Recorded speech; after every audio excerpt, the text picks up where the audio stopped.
말씀 함께 보겠습니다. 사사기 18장 27절부터 31절까지입니다. 사사기 18장 27절부터 31절까지입니다. 구약성경 393페이지입니다. 393페이지입니다.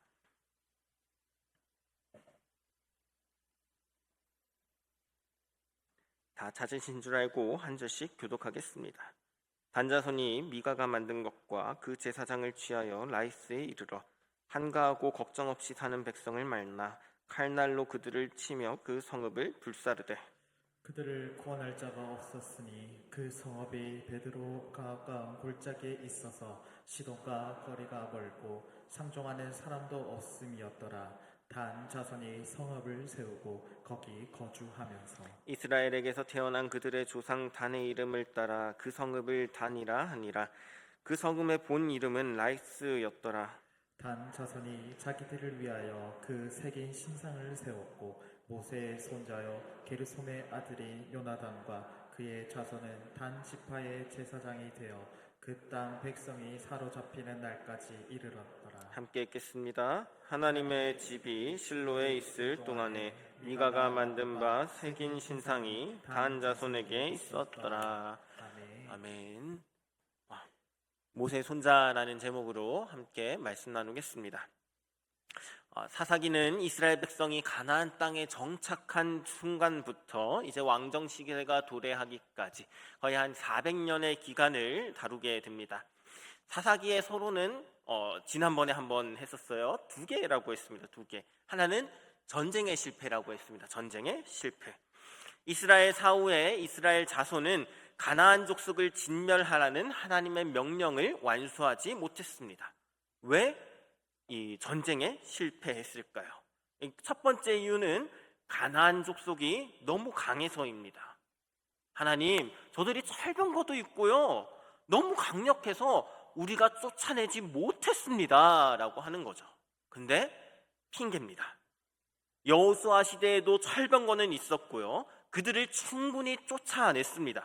그러니까 이스라엘이 가나안을 정복하지 못한 이유는 군사력이 약해서가 아니라 현실적인 핑계로 싸움을 포기했기 때문입니다.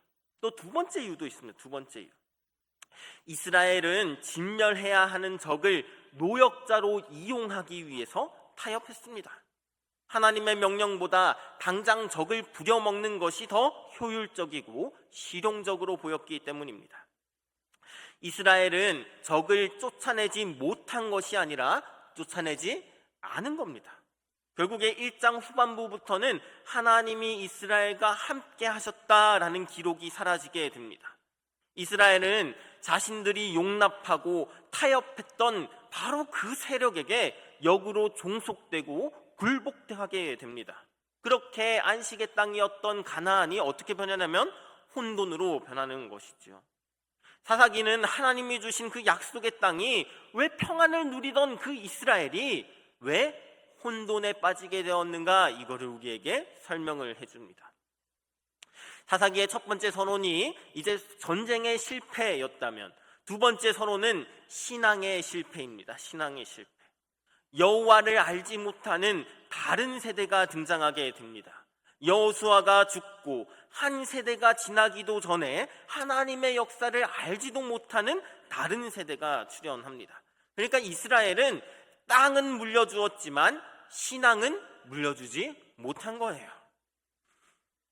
돈은 물려주었지만, 땅은 물려주었지만, 아파트는 물려주었지만, 기업은 물려주었지만 뭐는 전수하지 못했다고요? 신앙은 물려주지 못했습니다. 그 땅이 하나님의 선물이라는 그 사실을 잊어버렸습니다. 그래서 하나님만 섬겨야 하는 그 이유도 희미해졌습니다. 살아계신 하나님을 경험하지 못하고 과거 이야기 속의 하나님으로만 들었기에 그 유일하신 하나님이 아니라 선택할 수 있는 많은 신 중에서 하나가 된 것이죠. 그렇게 믿음의 세대가 무지의 세대로, 무지의 세대가 배도의 세대로 전락하게 됩니다. 사사기 중반부 기드온 시대를 지나면서 이스라엘을 이끄는 지도자들의 모습이 완전히 이상하게 변질되게 됩니다. 입다가 죽은 뒤에 등장하는 이 세 명의 사사들이 있습니다. 돌라, 야일, 입산. 이 사람들의 행적을 살펴보면 정말 기가 막힙니다. 야일은 22년 동안 무려 이스라엘을 다스리면서 아들을 30명이나 두었습니다. 아들이 30명이라는 것은 한 사람이 낳았다는 게 아니라 자신의 정욕을 채우기 위해서 아내를 여러 명 두었다는 거죠. 정말 수없이 많이 두었다는 뜻입니다. 그리고 그 아들 30명에게 당시의 부와 권력의 상징이었던 나귀를 각각 태우고 또 성읍 30개를 그들에게 통째로 나누어 주고 그 동네의 이름을 자기의 이름을 따라서 하일 야봇이라 합니다. 하봇 야일, 야일의 동네. 오늘날로 치면 자기 자식들한테 최고급 외제차들을 한 대씩 다 뽑아주고 자기 이름을 딴 거대한 신도시를 건설해서 대대손손 물려준 것이죠. 베들레헴 출신의 사사 입사는 또 어떻습니까? 그는 아들 30명과 딸 30명을 두었는데 그 자녀들을 자기 동네 사람들이 아니라 전부 성읍 밖에 있는 사람들과 결혼시켰다라고 얘기를 합니다. 이것이 무엇을 의미합니까? 철저하게 정치적이고 전략적인 그 혼인을 했다는 거죠. 자녀들의 혼인을 이용했다는 겁니다. 이방인들과 사돈을 맺어서 자기 세력을 든든하게 키우고 자기가 쥐고 있는 기득권과 권력을 자식들에게 안전하게 대물림하기 위해서 노골적으로 세습했다는 거죠. 사사기 초반에 등장했던 사사들은 이 오직 백성들을 이방 민족의 압제와 고통에 구원하기 위해서 자기의 목숨 걸고 싸웠습니다. 그런데 시대가 지금 뒤로 가면 갈수록 사사들은 평화나 영적인 회복에는 아무런 관심이 없고 자기 부를 축적하고 권력을 쌓고 기득권을 누리는 데만 혈안이 되어 있습니다. 지도자의 자리, 특히 하나님이 백성을 구원하라고 세우신 자리는 하나님을 가장 두려워하고 가장 섬겨야 하는 가장 낮아져서 백성을 섬겨야 하는 그 자리입니다. 그런데 하나님의 종으로 부름을 받은 사사들이 어느새 백성들 위에서 군림하면서 왕노릇하고 있는 거죠. 이스라엘의 지도층이 이미 회복이 불가능할 만큼 심각하게 부패하고 썩어 들어가고 있습니다. 그리고 이제 사사기의 마지막 에필로그가 나옵니다. 17장부터 21장까지 사사기 400년의 역사의 에필로그입니다. 에필로그. 삼손을 끝으로 사사시대가 마무리된 후에 두 가지 에필로그가 등장합니다. 사사기를 처음 시작할 때 서론이 2개라고 했어요. 서론이 2개. 그것처럼 책을 마무리하는 에필로그 역시 2개로 이루어져 있습니다. 첫 번째 결론인 17장과 18장은 종교적 타락을 얘기합니다. 이스라엘 백성들의 일상에서 진짜 신앙이 어떻게 사라지고 그 빈자리에 얼마나 기괴하고 소름 끼치는 우상 숭배가 자리를 잡았는지 그걸 보여줍니다. 그리고 이어지는 19장부터 21장까지는 두 번째 결론, 윤리적 타락을 다루게 됩니다. 하나님을 향한 신앙을 잃어버린 인간이 얼마나 그 바닥을 뚫고 어떻게 처참하게 무너져 내릴 수가 있는지를 우리에게 보여줍니다. 신앙의 상실, 윤리의 붕괴. 신앙의 상실, 윤리의 붕괴. 어디서부터 시작되었을까요? 그 근본적인 원인은 신학의 실종입니다. 신학의 실종. 우리가 흔히 신학을 한다고 하면 신학교에 가서 아주 어렵고 복잡한 학문을 연구하는 것이라고 생각하기 쉽습니다. 그런데 진짜 신학은 하나님을 바르게 아는 것입니다. 하나님을 바르게 아는 것.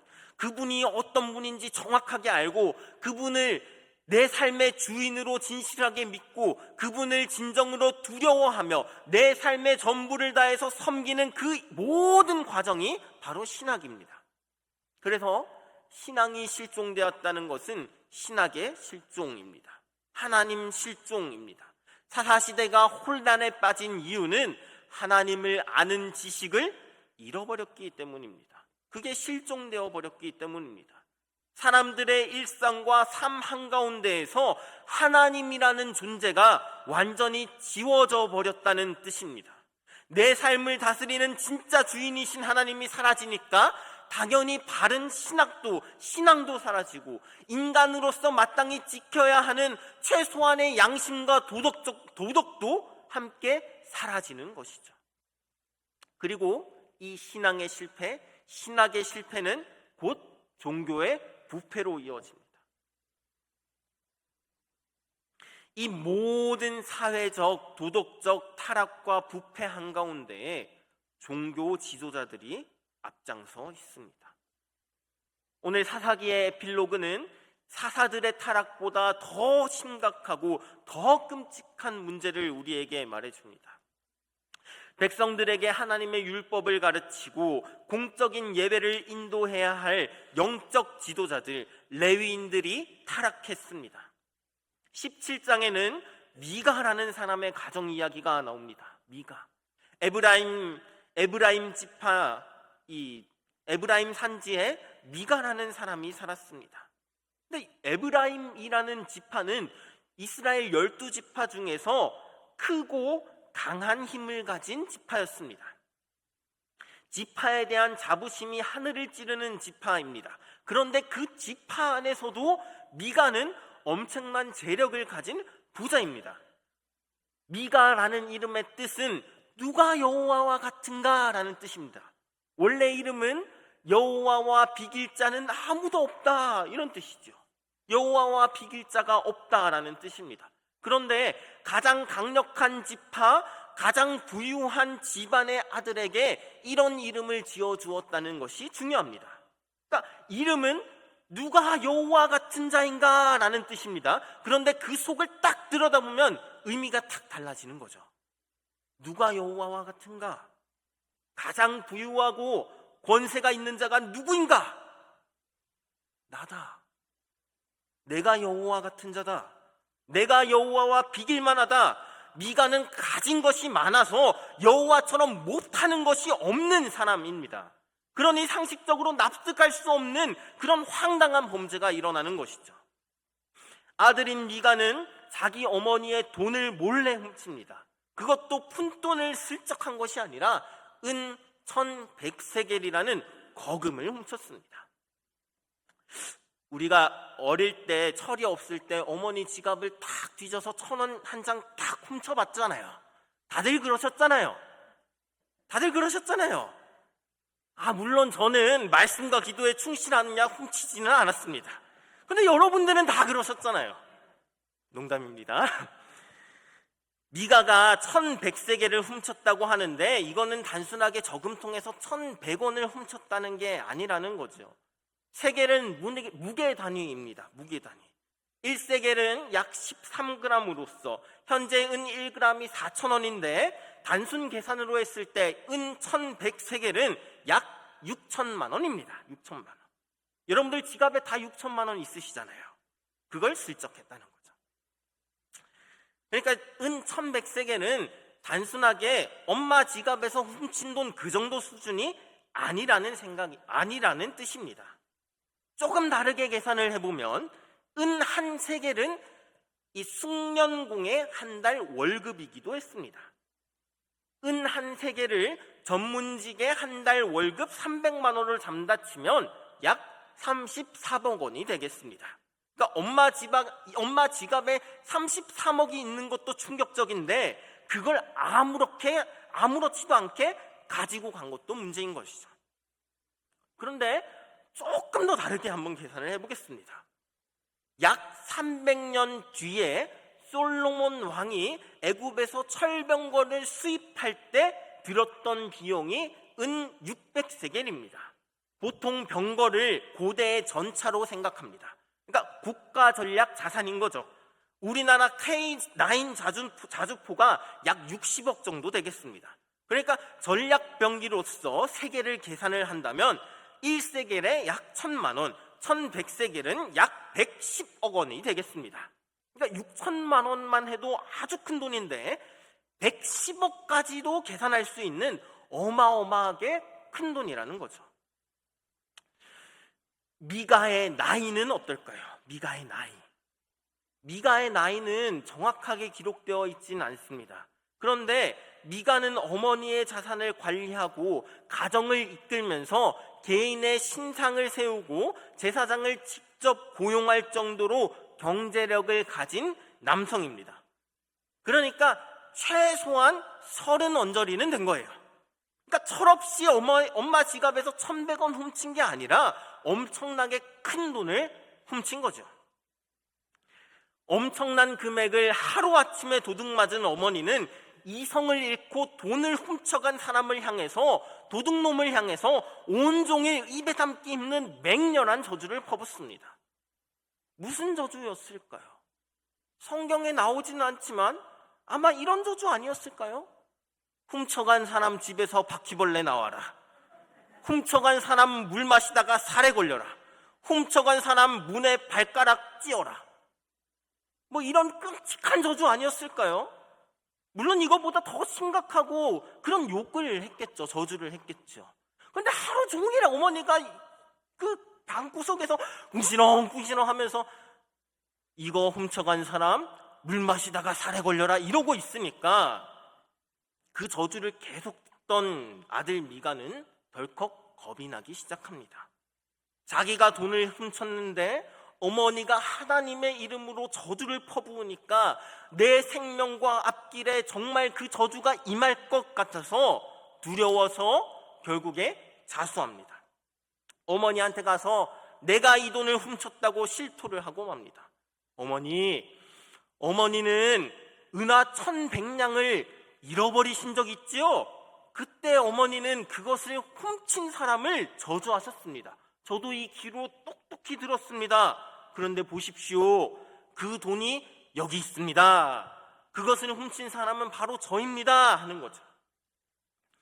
여기서 정상적인 부모라면, 하나님을 믿고 경외하는 신앙을 가진 부모라면 어떻게 반응을 했어야 할까요? 아들이 자기 집안의 돈을 엄청난 거액을 훔쳤습니다.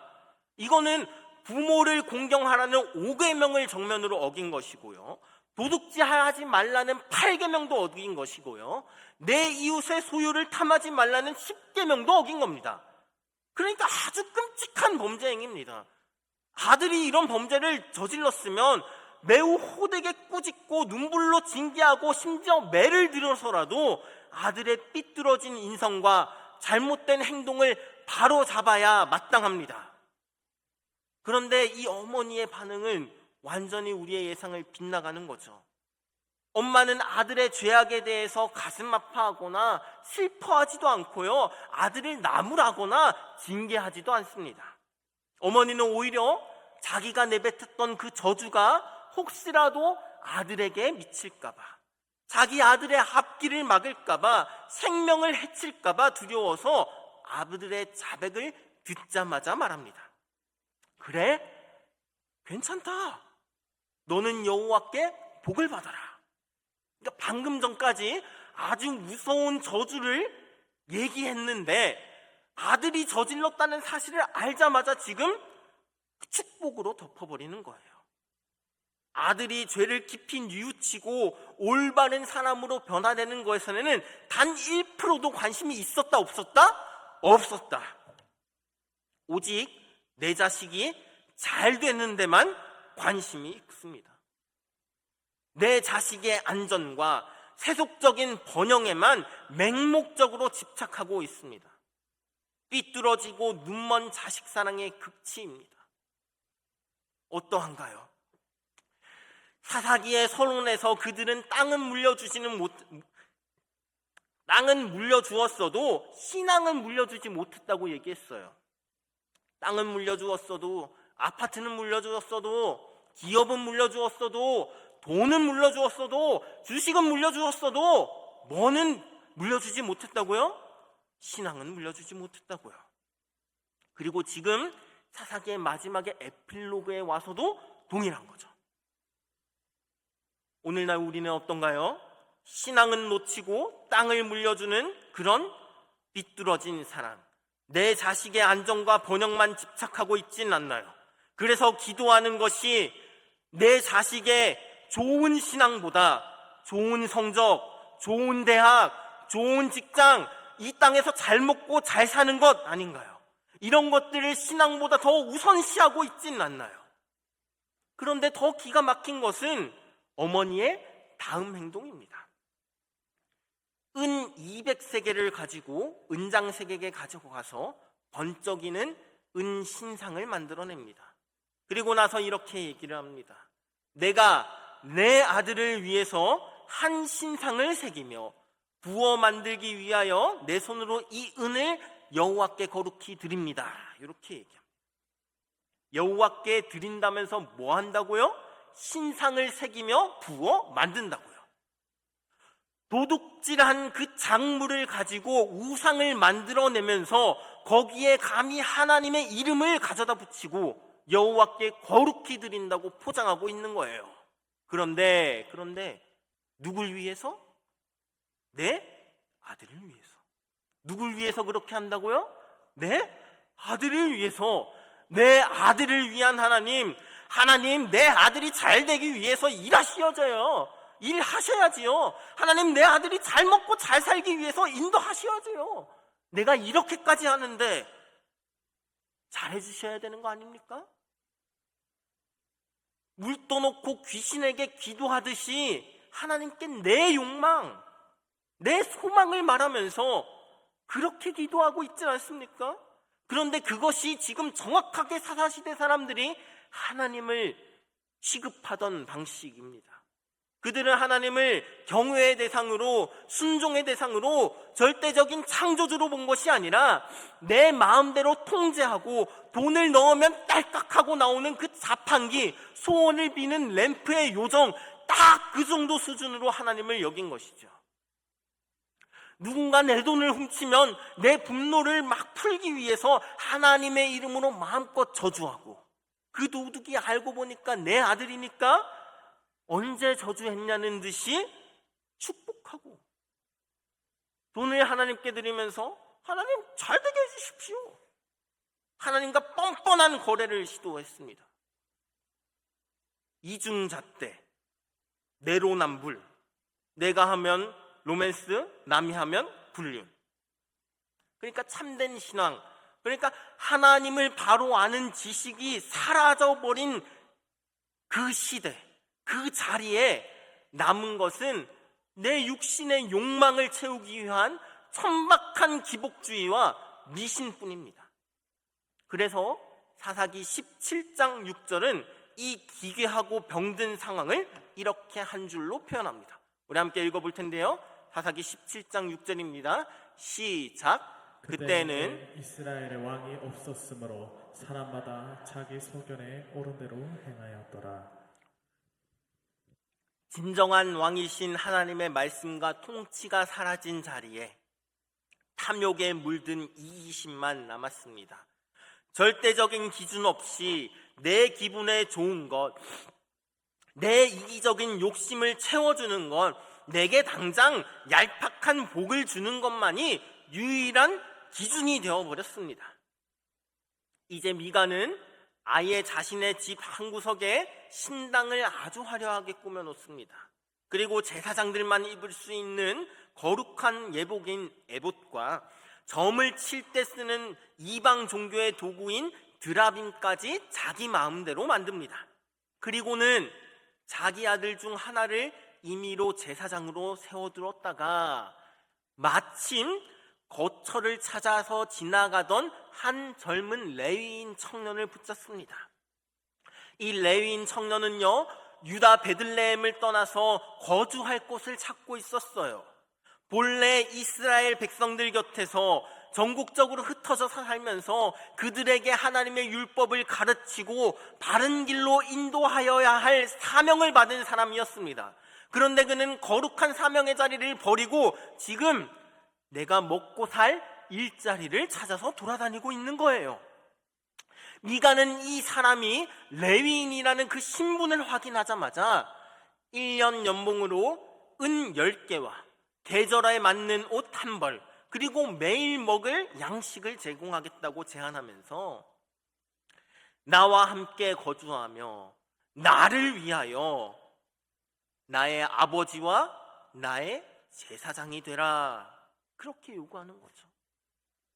내 성공을 위해서라면 하나님쯤은 얼마든지 이용할 수 있습니다.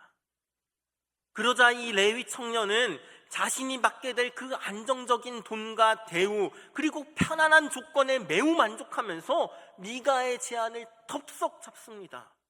하나님께 거룩하게 구별되어서 공적인 예배를 섬겨야 할 그 레위인이 돈의 매수가 되어서 한 개인의 가정의 집에 가정 종교 비서가 되는 거죠. 내 성공을 위해서라면 하나님쯤은 얼마든지 팔아넘길 수 있죠. 자, 지금 잘 보세요. 미가의 어머니 얘기했어요. 그리고 미가 얘기했어요. 그 레위인 청년도 얘기했어요. 이 세 명의 공통점이 보입니까? 이 세상에서 잘 먹고 잘 살기 위해서라면 하나님을 경외하고 하나님을 사랑하고 하나님을 예배하고 하나님께 순종하기보다 하나님은 이용할 수 있는 거죠. 하나님보다 내가 잘 먹고 잘 사는 것이 더 중요합니다. 그러기 위해서는 하나님쯤은 아무것도 아닌 거예요. 그리고 이 불법적인 계약이 성사되자마자 미가는 뛸 듯이 기뻐하며 말하고 있습니다. 레위인이 내 제사장이 되었으니 이제 여호와께서 내게 복 주실 줄 아노라. 미가는 지금 돈으로 목회자를 내 것으로 만들었습니다. 레위인은 자신의 생계와 배부름을 위해서 기꺼이 불법을 행합니다. 어떻게든 내 집안이 수단과 방법을 가리지 않고 복을 받아내려는 그 미가의 탐욕과 거룩한 소명 따위는 내팽겨치고 어떻게든 돈을 벌고 안정된 자리를 차지하려는 그 레위인의 욕망, 두 개가 딱 맞아 떨어지는 거죠. 하나님을 진정으로 경외하며 하나님을 진정으로 예배하는 것이 아니라 그저 내 세속적인 성공을 쟁취하기 위한 그 도구로서 하나님을 철저히 이용해 먹으려 합니다. 그런데 이런 이스라엘의 모습은 한 가정의 모습에서 끝나지 않습니다. 18장에는 이스라엘 12지파 중에 단지파가 나옵니다. 단지파에게는 하나님이 주신 그 비옥하고 기름진 땅이 있었습니다. 그런데 그들은 그 평야지대에 살고 있었던 아모리 족속과 철병거를 상대로 싸우는 전쟁에서 실패했습니다. 선언에서 제가 얘기했지요. 강하다고 핑계댔고요. 효율적이어서 타협했다고요. 단지파가 그랬다고요. 아모리 족속의 거센 제왕에서 밀려나서 이제는 그들로 인해서 밀려나다가 결국에 척박한 산지, 좁은 산지에 갇혀버렸습니다. 그렇게 하나 두 개 핑계대고요, 타협하고요, 하나하나 내주다 보니까 결국에 하나님이 주신 그 사명, 소명, 기업 다 잃어버린 거예요. 사명을 잃고 떠돌던 그 레위 청년처럼 단지파 역시 하나님이 주신 그 거룩한 사명과 기업을 잃어버리고 방황하고 있습니다. 방황의 끝은 조건이 좋아질 때 오는 것이 아닙니다. 레위 청년의 방황이 끝나려면, 단지파의 방황이 끝나려면, 우리 인생의 방황이 끝나려면 진정한 왕을 만나야 합니다. 하나님을 우리의 왕이자 피난처로 삼고 하나님이 주신 사명을 감당할 때 그때의 방황이 끝나는 거예요. 그런데 이들은 하나님이 약속하신 기업의 땅을 포기했습니다.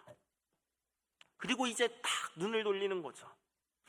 피 흘려 싸우지 않아도 될 만한, 내 힘으로 걷어먹을 수 있는 아주 만만하고 편안한 땅을 아주 탐욕스럽게 찾아 헤매기 시작합니다. 그렇게 정탐꾼 5명을 북쪽 끝으로 보냅니다. 그리고 마침내 라이스라는 성읍을 발견합니다.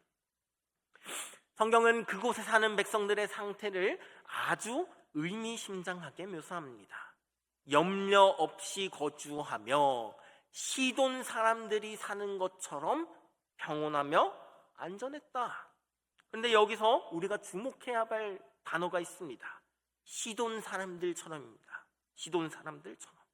그러니까 아브라함의 조카 롯이 소돔과 고모라를 자기의 거처로 선택할 때 그 땅이 눈에 보기에 좋다라고 하면서 판단했던 기준이 있어요. 그게 타락과 세속의 상징이었던 풍요로운 애굽이었습니다. 마찬가지로 단지파 역시 지금 주변국 중에서 가장 돈이 많고 부강하며 세속의 쾌락을 누리던 해양 무역 국가였던 시돈을 좋은 땅의 기준으로 삼는 거죠.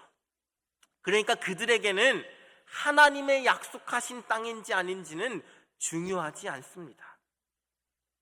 제가 앞서서 얘기했죠. 서론에서 신학이 실종되었다고요. 신학은 하나님을 바르게 아는 것이라고 했습니다. 신학이 실종되고 신앙이 실종되고 하나님이 실종되고 하나님을 아는 지식이 실종되었기 때문에 이 모든 일들이 일어났다고요. 하나님이 어떤 분이신지, 하나님의 뜻이 무엇인지, 하나님을 아는 사람답게 살아가는 것이 무엇인지, 순종하는 것이 무엇인지, 그분을 내 삶의 주인으로 믿고 그분을 진정으로 두려워하며 내 삶의 전부를 다해 섬기는 것, 그거 그들에게 중요해요? 중요하지 않아요? 중요하지 않아요.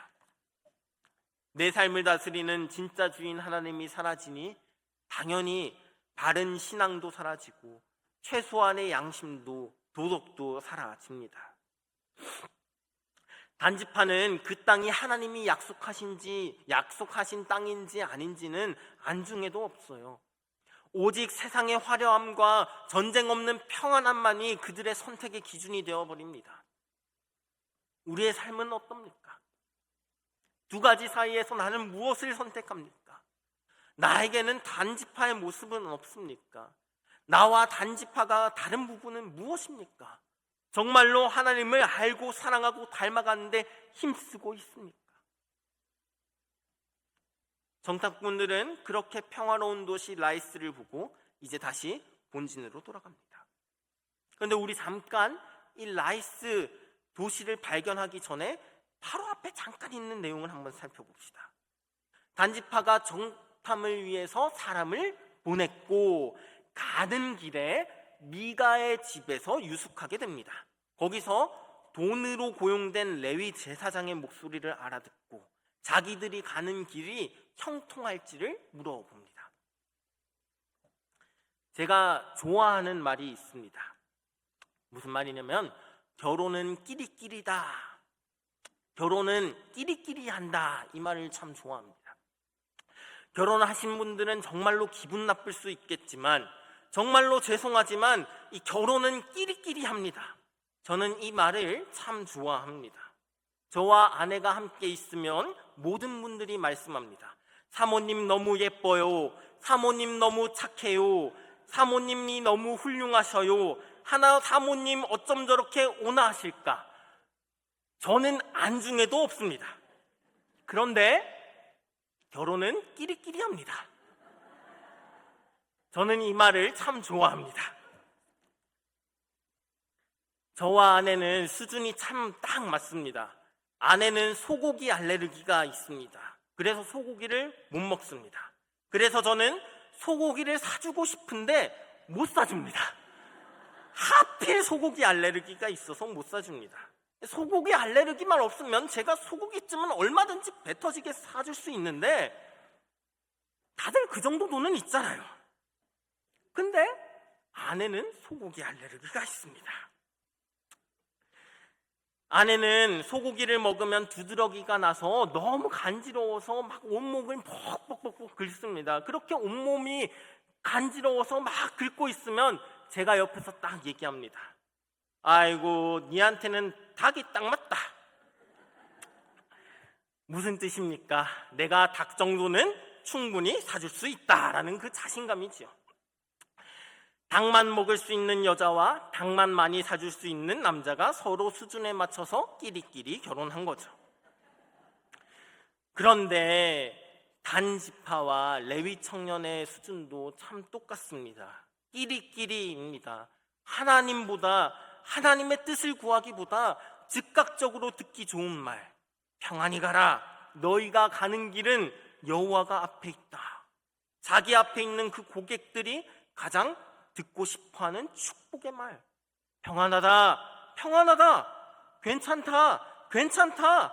그들의 입맛에 딱 맞는 달콤한 종교적 서비스 멘트만 남발하는 거죠.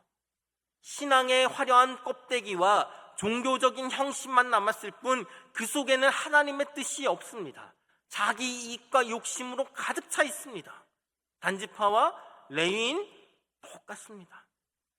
이제 정상군들의 보고를 듣고 단지파 군사 600명이 완전 무장을 하고 이제 북쪽 라이스로 진군하기 시작합니다. 그들은 라이스로 가는 길에 미가의 집에 들이닥칩니다. 군사 600명 완전 무장을 하고 있는 한 지파가 미가의 집 거길 둘러싸고 있는 것이죠. 그리고 미가의 집 산당에 보관되어 있던 은싱상과 에봇, 드라빔을 무력으로 싹 다 훔쳐서 밖으로 나옵니다. 제사장이 깜짝 놀라서 지금 여기서 도대체 뭐 하는 짓이라며 제지하려 들자 무기를 든 군인들이 살기를 띠며 이렇게 얘기를 하는 거죠. 18장 19절입니다. 우리 함께 읽어보겠습니다. 18장 19절입니다. 시작. 그들이 그에게 이르되 잠잠하라, 내 손을 입에 대라. 우리와 함께 가서 우리의 아버지와 제사장이 되라. 내가 한 사람의 집에 제사장이 되는 것과 이스라엘의 한 지파 한 족속의 제사장이 되는 것 중에서 어느 것이 낫겠느냐 하는지라. 한 집안의 제사장이 되는 것이 좋겠습니까? 아니면 이스라엘 한 지파 제사장이 되는 것이 좋겠습니까? 어떤 것이 더 낫습니까? 어떤 것을 선택하시겠습니까? 어떤 것이 출세하는 길이겠습니까? 삼성의 이재용 회장, SK의 최태원 회장, 아니면 대한민국의 대통령 이재명, 미국의 대통령 트럼프, 아니면 엔비디아의 회장 젠슨 황, 이런 사람들이 와서 말한다고 한번 생각해 보세요. 내가 죽이고 싶은 사람이 있는데 너가 이것 좀 대신해줘. 내가 돈을 줄게. 너 이것만 제대로 하면 내 오른팔로 삼아줄게. 선택해. 그래도 살인인데 하면 안 되지라는 생각이 드나요? 아니면 무조건 한다라는 생각이 드나요? 여러분들은 어떻습니까? 2015년 통계입니다. 고등학생의 56%가 10억이 생긴다면 죄를 짓고 1년 정도 감옥에 가도 괜찮다고 답변했습니다. 아마 지금은 더하면 더했지 덜하지는 않을 것 같습니다. 더 큰 권력과 자리를 주겠다고 아주 달콤하게 회유하면 여러분들은 어떻게 판단하시겠습니까? 그래도 하나님입니까? 하나님만 버리면 8천만 원 3주 아파트에 사는 것이 아니라 300억 청담 에스테르노 아파트에서 아들, 손자, 며느리까지 다 같이 모여서 살 수 있다니까요. 아들, 손자, 며느리 돈이 없어서 고생하는데 그거 도와줄 수 있다니까요. 지금은 내가 물려줄 돈이 없어서 무시받는 것 같은데 거기만 가면 내가 큰 소리 떵떵 치면서 살 수 있다니까요. 나이가 들어서 아픈 것쯤은 다 치료할 수 있다니까요. 요즘은 비만도 치료하는 시대인데요. 수술만 하면 다 되지요. 그런데 뭐만 버리면? 신앙만 버리면, 하나님만 버리면 여러분들은 그 중에 어떤 걸 선택하겠습니까? 레위 제사장은 어떨까요? 그는 어떻게 알아요? 성경은 그가 마음에 크게 기뻐했다고 표현합니다. 훔친 에봇과 드라빈 우상들을 자기가 직접 품에 챙겨 안고 무장한 군인들 한가운데로 걸어갔다고 기록합니다. 신앙적인 양심의 가책, 하나님을 향한 거룩한 소명, 애초에 티끌만큼도 없는 거죠. 더 높은 곳, 더 크고 명예로운 자리, 더 강력한 권력, 더 안정된 연봉을 쥐게 되었다는 사실에 속으로 쾌재를 부르면서 한치의 망설임도 없습니다. 끼리끼리. 나중에 자기의 신당의 물건을 몽땅 도둑 맞았던 그 미가가 동네 사람들을 급히 모여서 헐레벌떡 쫓아와서 울부짖으며 항의합니다. 그런데 그 항의가 먹히겠습니까? 결국에 미가는 단지파가 자기보다 군사적으로 훨씬 강하고 무자비하다는 것을 보고 아무 말도 못한 채 억울함을 속으로 삼키며 쓸쓸히 발길을 돌려 집으로 돌아갑니다. 자비와 정의, 나그네를 대접하고 약자를 보호하라는 그 율법은 완전히 실종되고 오직 힘센 놈이 약한 자의 것을 마음대로 짓밟고 빼앗는 약육강식, 철저한 폭력과 무력의 논리만이 지배하는 야만의 시대입니다. 그렇게 단집하는 북쪽으로 올라가서 아무 잘못 없이 조용히 평화롭게 살고 있던 라이스 성읍을 기습합니다.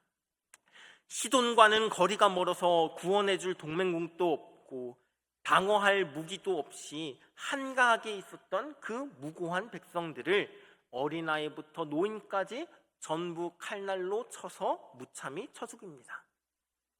가나안 땅을 점령하라고 할 때 하나님이 명령하신 것이 헤렘이지요. 진멸입니다.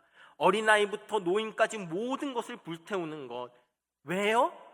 가나안화 되지 말라고, 가나안의 신들을 섬기지 말라고, 가나안이 조금이라도 너희 틈에 들어오는 것을 허용하지 말라고, 그래서 헤렘, 진멸을 명령하셨지요. 아모리 족속을 향해서 진멸해야 하는데 지금 누구를 진멸했어요? 라이스 성읍을 진멸하고 있는 거예요. 힘없는 약자에게 한없이 잔인했던 그들은 그렇게 폭력으로 빼앗은 그 땅의 이름을 자신의 조상의 이름을 따서 단으로 바꾸어 버립니다. 그리고 미가에게서 강탈해온 그 우상을 버젓이 세우고 자신들만의 종교를 창시합니다. 그리고 이 대목에서 너무나 충격적이고 소름 끼치는 사실 하나를 얘기합니다. 단지파가 불법적인 우상 숭배를 공식화하며 지파의 제사장으로 세웠던 그 타락한 레위 청년 요나단. 돈과 권력에 눈이 멀어서 우상들을 품에 안고 군대 속으로 걸어 들어갔던 그 사람의 진짜 정체가 드러나는 거죠. 18장 30절입니다. 같이 읽어보겠습니다. 18장 30절 시작. 단 자손이 자기들을 위하여 그 새긴 신상을 세웠고 모세의 소자여 게르솜의 아들인 요나단과 그의 자손은 단 지파의 제사장이 되어 그 땅 백성이 사로잡히는 날까지 이르렀더라. 아멘. 그 레위 청년 보면서 너무 역겨웠던 그 레위인, 그의 정체는 바로 두구두구 이스라엘의 민족을 애굽에서 인도해내고 시내산에서 율법을 전해준 이스라엘의 가장 위대한 영적 지도자 모세의 친손자 게르솜의 아들 요나단이었습니다. 모세의 가문까지 우상 숭배의 핵심에 참여하고 있을 만큼 뿌리부터 타락한 시대입니다. 그래서 더 암울하고 절망적인 시대입니다. 이 암울한 시대 속에서 단지파가 세운 이 불법적인 우상 제단은 일회성 해프닝으로 끝나지 않습니다. 훗날 이스라엘 왕국이 남북으로 갈라졌을 때 북이스라엘의 여로보암이 그곳에 금송아지를 세워서 이스라엘 전체를 우상 숭배의 늪으로 끌고 가는 국가적 배교의 중심지가 됩니다. 하나님의 거룩한 뜻이 아닌 자신의 이익만 쫓았던 단 지파의 행보는 결국에 끝없는 타락의 길로 걷게 됩니다. 그리고 이어서 펼쳐지는 19장부터 21장까지는 종교적인 타락 차원을 넘어서 하나님의 말씀이 사라진 인간이 얼마나 잔인해지고 악랄해질 수 있는지 끔찍한 윤리적 실종 사건이 등장합니다. 아마 여기까지 다루게 되면 아마 한 40분은 더 해야 될 것 같습니다. 나중에 읽어보시겠어요? 아니면 오늘 할까요? 마무리하도록 하겠습니다. 이 끔찍하고 기가 막힌 사사기 에필로그에 2번 반복되는 말씀이 있습니다. 사사기 17장 6절인데요. 한번 같이 읽어보겠습니다. 시작. 그때는 이스라엘 왕이 없었으므로 사람마다 자기 소견에 옳은 대로 행하였더라. 이 말씀은 사사기 21장 25절에도 동일하게 나옵니다. 사사기의 결말은 단 한 줌의 희망도 한 줄기 빛도 남기지 않는 최악 중의 최악입니다. 열왕기 같은 다른 성경의 역사서를 보면요, 나라가 멸망하고 바벨론의 포로로 끌려가더라도 감옥에서 왕이 풀려나거나 회복의 불씨를 조금이나마 남겨두지만 사사기는 그야말로 칠흑 같은 절망과 피비린내 나는 그 어둠 속에서 아무런 소망이 없이 끝이 납니다. 이스라엘 공동체가 왜 이렇게까지 처참하게 망가졌습니까? 그들의 군사력이 부족해서였습니까? 주변 나라 블레셋의 철병거가 너무 막강해서였습니까? 오늘 이 시대의 교회는 어떻습니까? 우리는 어떻습니까? 이 세상이 이렇게 망가진 이유는 무엇입니까? 왜 교회는 세상에 무너져 있습니까? 세상이 너무 막강해서입니까? 아니죠. 하나하나 핑계대고 하나하나 타협했기 때문이잖아요. 그렇게 무엇마저 핑계대고 타협했어요? 하나님마저 핑계대고 타협했습니다. 그 핑계와 타협을 통해서 진정한 왕이신 하나님을 버렸습니다. 하나님의 말씀을 내다버리고 각자의 탐욕, 알량한 자존심, 통제할 수 없는 그 분노로 삶의 옳고 그름을 각자가 판단하는 그 기준이 되었기 때문에 그때 왕이 없었다라는 말은 백성들의 탄식일 겁니다. 우리에게 통치력을 가진 왕만 있었어도, 제도를 세우고 법을 집행할 강력한 왕만 있었어도 우리가 이렇게까지 망가지고 서로를 죽이는 일은 없었을 텐데 하는 후회입니다. 그래서 이 모든 혼란과 비극이 왕이 없었기 때문이라고 굳게 믿었습니다. 그래서 사사시대가 끝날 무렵 왕을 미친 듯이 갈망하게 됩니다. 그런데 인간 왕 지도자는 한계가 있습니다. 백성들을 온전히 구원하지 못하고 똑같이 타락의 길을 걷습니다. 인간 지도자는, 인간 왕은 이 혼란한 시대를 끝낼 수가 없습니다. 그것을 이스라엘 역사가 증명합니다. 동시에 왕이 없었다라는 말은 왕을 잊어버렸다라는 말입니다.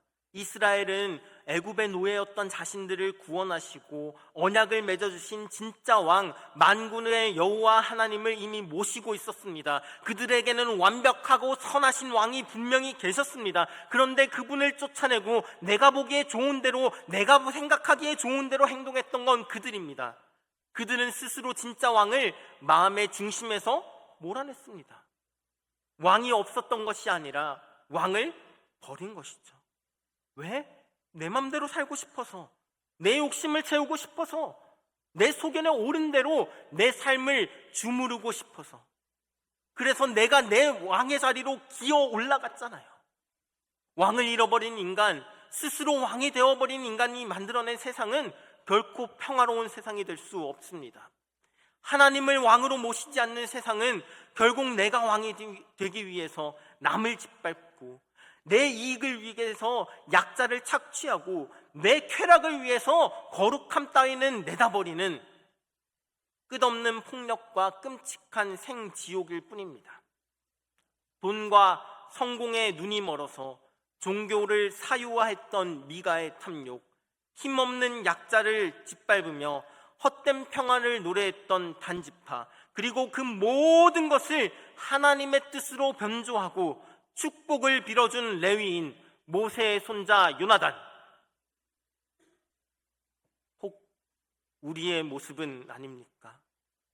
은혜 없이는 단 하루도 살아갈 수 없는 우리의 모습은 아닌가요? 사사기가 보여주는 어둠은 역설적으로 우리에게 진짜 왕이 너무나 필요하다는 것을 깨닫게 합니다. 내 삶의 모든 주도권을 내려놓고 온전히 순복할 수 있는 진짜 왕, 우리의 무너진 일상을 회복시키실 참된 왕, 그 여호와 하나님을 다시 기억하고 엎드리게 합니다. 그리고 사사기는 마침내 우리를 다스리시는 영원한 진짜 왕 예수 그리스도 앞으로 우리를 인도합니다. 칼과 폭력으로 군림하는 세상 왕이 아니라 자신을 십자가에 내어주심으로 우리를 구원하신 참된 만왕의 왕 예수 그리스도, 진짜 왕이신 그분의 다스림 앞에 온전히 엎드리며 나를 비우고 그분을 왕으로 모시며 영원한 생명과 참된 회복을 누리는 진량제일교회 성도 되게 주님의 이름으로 축원합니다. 기도하겠습니다. 사랑이 많으신 하나님 아버지, 참 감사합니다. 오늘 말씀을 통해 다시 한번 우리를 점검합니다. 스스로 왕이 되어서 내 소견대로 살고자 했던 모습은 없는지 살펴봅니다. 당신을 우리의 삶의 주인으로 모시기보다 필요할 때만 찾는 수단으로 삼진 않았는지 점검합니다. 그럼에도 불구하고 어리석은 우리를 버리지 않으시고 당신의 백성으로 삼아주심에 참 감사합니다. 주님만이 우리의 인생의 왕입니다. 주님만이 우리 인생의 왕입니다. 우리의 삶의 모든 결정과 걸음 속에 주님의 뜻을 묻길 원합니다.